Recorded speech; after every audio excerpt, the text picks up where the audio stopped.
अस्सलाम वालेकुम वरहमतुल्लाहि वबरकातुहू। डियर व्यूवर, कैसे हैं आप? खैरियत से हैं?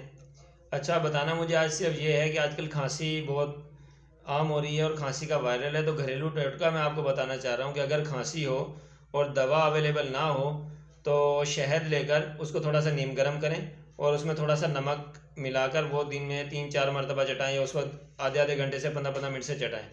और या फिर केले का छिलका जो होता है ना, केले का पत्ता, उसको तवे पे गरम करें। जब वो कोयले की तरह हो जाएगा तो उसकी राख बन जाएगी।